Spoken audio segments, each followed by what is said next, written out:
కేంద్ర ప్రభుత్వం వక్ఫ్ బోర్డు చట్టాన్ని తీసుకొస్తున్నారు. దాంట్లో మోడిఫికేషన్ చేశారు.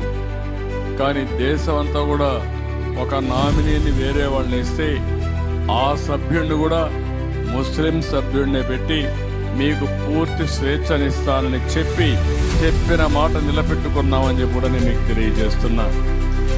కాబట్టి జై హింద్ ఫ్రెండ్స్, నిన్న జరిగిన ఇఫ్తార్ విందులో గౌరవ ముఖ్యమంత్రి వర్యులు మాన్యశ్రీ శ్రీ నారా చంద్రబాబు నాయుడు గారు వక్ఫ్ ఆస్తులు అనగా ఏదైతే నూతన ఉమ్మీద్ పోర్టల్ ఉమ్మీద్ చట్టం ఏదైతే తీసుకొచ్చారో వక్ఫ్ దానిపై ఆయన చాలా స్పష్టంగా చాలా క్లారిటీ ఆయన ఇచ్చారు.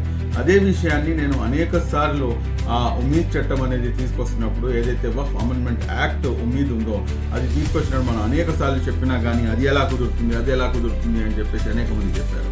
ఇక్కడ చాలా స్పష్టంగా ఆయన చెప్పింది ఏంటంటే ఏదైతే నూతన చట్టంలో ఒక నాన్ ముస్లిం అని తీసుకొచ్చి దీంట్లో ఒక నామినీగా వేయాల్సినటువంటి అవసరం ఉన్నప్పుడు కూడా కానీ మేము దాన్ని పూర్తిగా బేఖాతరు చేసి మనం యాజ్ ఇట్ ఈస్గా మనం ఫాలో అవుతున్నాము. అదేవిధంగా రాబోయే రోజుల్లో కూడా ముందుకెళ్తాము అని చెప్పేసి చాలా క్లియర్గా ఆయన ఇంకొకసారి ఒక మెసేజ్ అనేది ఇవ్వడం జరిగింది. ఈసారి చెప్పిన దాంట్లో అయితే మటుకు ఆయన చాలా స్పష్టంగా అంటే ఆయన యొక్క మాటల్లో చాలా స్పష్టత అనేది మెయింటైన్ అయింది.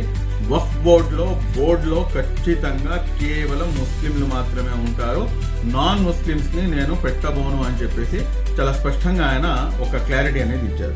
ఇంకోటి గమ్మత్తైనటువంటి అంశం ఏమిటంటే గతంలో ప్రతి ఒక్కరికి తెలిసింది ఏంటంటే ఆంధ్ర రాష్ట్రంలో కేవలం 65,000 ఎకరాలు మాత్రమే భూములు ఉండాలి. కానీ నిన్న మన గౌరవ ముఖ్యమంత్రి గారు మాట్లాడుతూ చాలా స్పష్టంగా డిజిటలైజేషన్ అయిన తర్వాత ఏదైతే ఉమ్మీద్ పోర్టల్ ఉందో ఈ ఉమ్మీద్ పోర్టల్ ద్వారా డిజిటలైజేషన్ అయిన తర్వాత ఉమ్మీద్ పోర్టల్ ద్వారా 81,402 ఎకరాలుగా అది తేలింది. అంటే ఈ డిజిటలైజేషన్ చేయడం ద్వారా 65,000 ఎకరాలు అని చెప్పేసి అనుకుంటున్నటువంటి మన వక్ఫ్ బోర్డు భూములు ఈ రోజున అది 65,000 ఎకరాలు కాదు, 81,402 ఎకరాలు అని చెప్పేసి తేల్చేసింది రాష్ట్ర ప్రభుత్వం. కాబట్టి ఏదైతే ఉమ్మీద్ పోర్టల్ ద్వారా డిజిటలైజేషన్ ఉందో దీని ద్వారా ముస్లిం సమాజానికి మేలే జరిగింది. అదేవిధంగా మీరు చూసుకున్నట్లయితే కనుక 5,028 వక్ఫ్ బోర్డు ఇన్స్టిట్యూషన్స్ ని డిజిటలైజేషన్ చేయడం ద్వారా ఈ రోజున మొత్తం వక్ఫ్ ఆస్తులు ఎంత ఉన్నాయి, ఏంటి, వాట్ ఈజ్ వాట్ అనేది పూర్తిగా మనకు కలుగుతుంది.